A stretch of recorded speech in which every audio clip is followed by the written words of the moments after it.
Hey up, it's Reactionary Gert, and we're going to be looking at. So I looked at Jordan Peterson recently, and I thought I'd look at someone who's very similar, but sort of on the.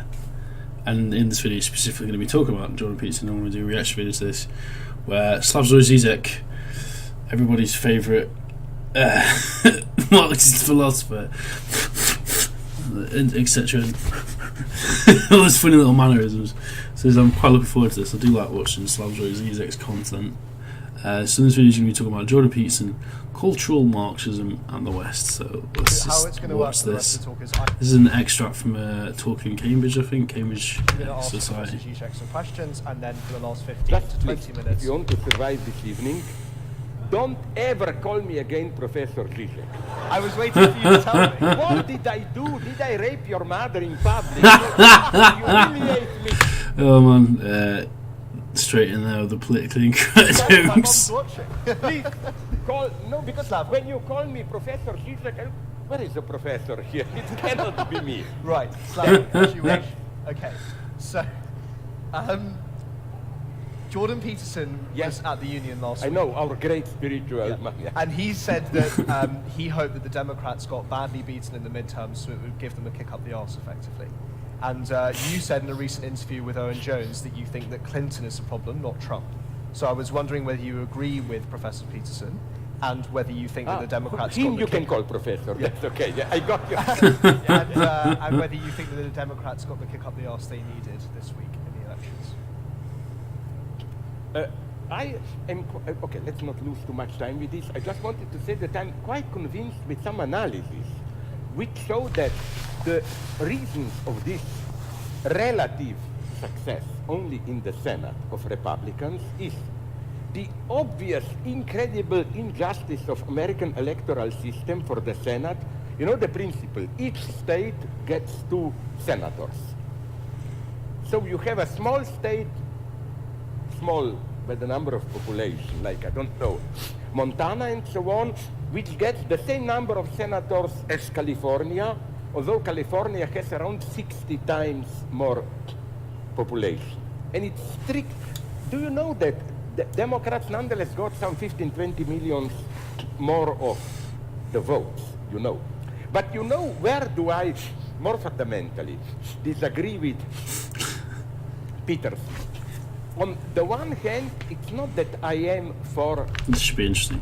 In any sense, for Trump. He is a horror.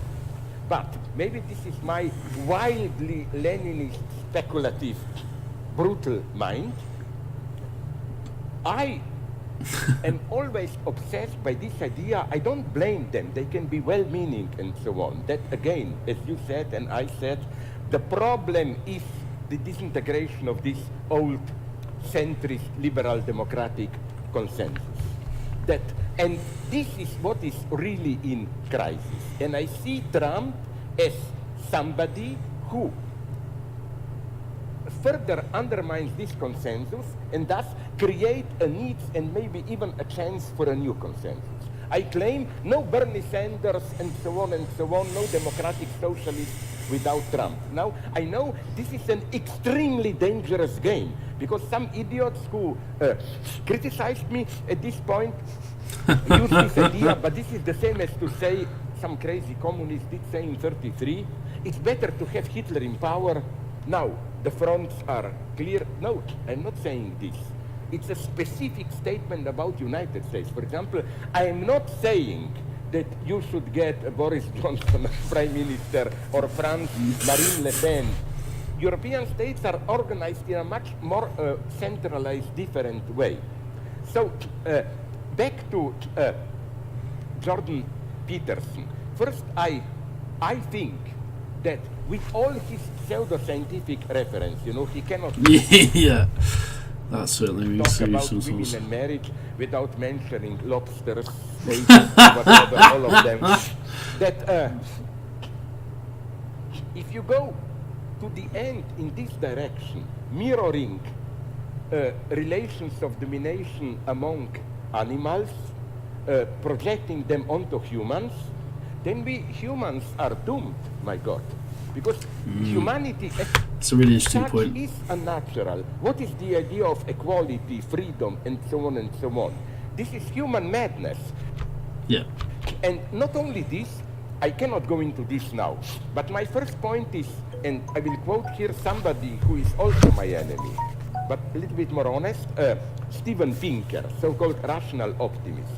I saw on YouTube a debate between two of them where Jordan Peterson went strongly in this direction. Today there is so much violence and so on.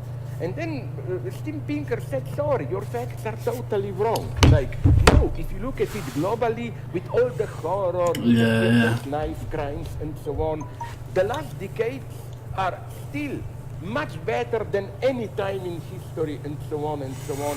So first, I doubt many of his facts. As to his theories, first,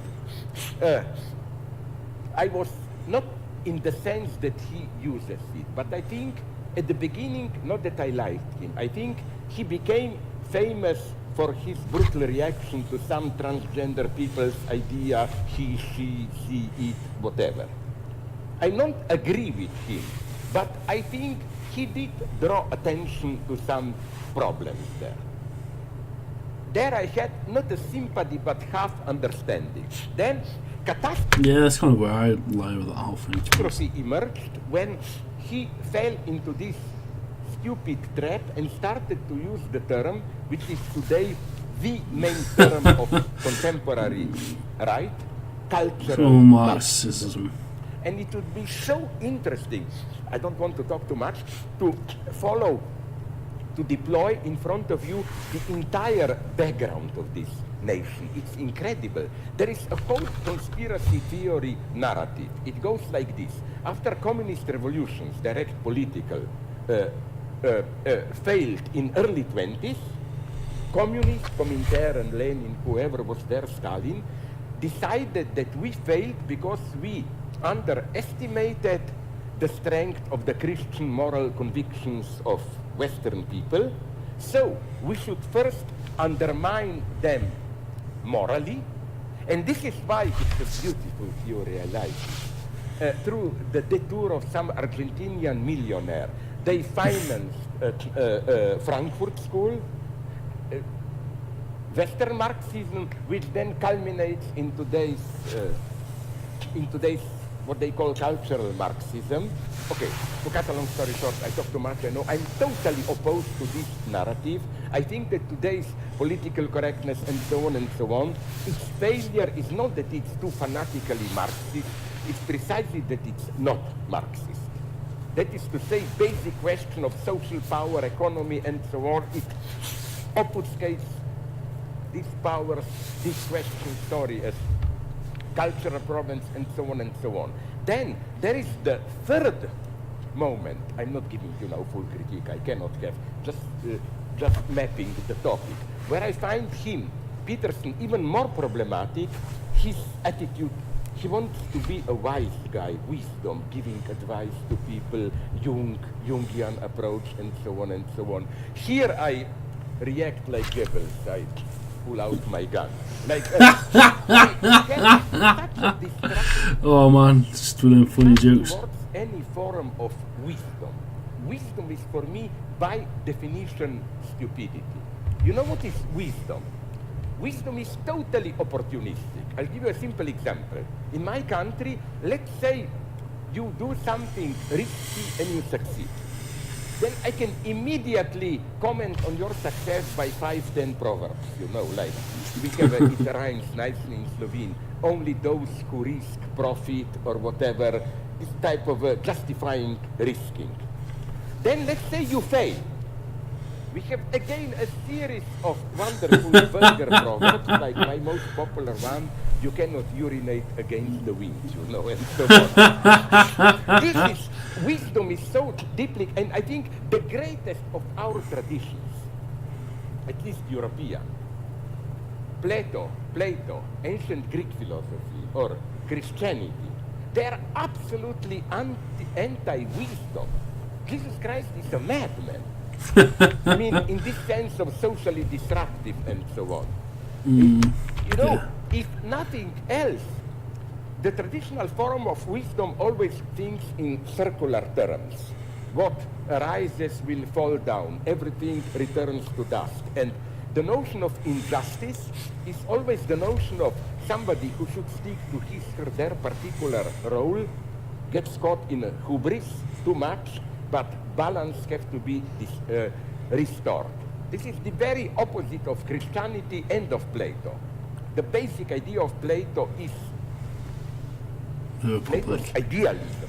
In this sense, I am a materialist idealist, is that you go on in your daily life, stupid daily life, you search for pleasures, then you have a mega experience, religious, philosophical, even erotic love, and your whole life is destabilized.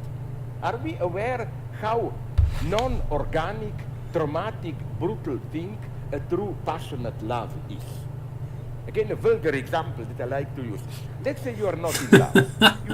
You lead your promiscuous life, you drink with friends, one night stand here, there, and so on. Then you fall in love. All this stability is destroyed. Yeah. Everything is focused onto something. That's what's so great. You find this in Christianity. You find this also in other religions. I don't want to go into it. You find this in Plato's idealism. You know, Plato's basic reaction was the way Plato describes Socrates when he's thinking. It's really like a hysteric reaction of this. He just stood there, immobilized, and so on and so on. So I am for abstraction, for violent difference, I am absolutely against any holistic approach. Okay, that was pretty interesting. I don't really know what to say to that, really. I can't really... There was a fair amount of meat in it, a fair amount of interesting ideas. Critique of Jordan Peterson's sometimes using pseudo-scientific concepts really does ring true.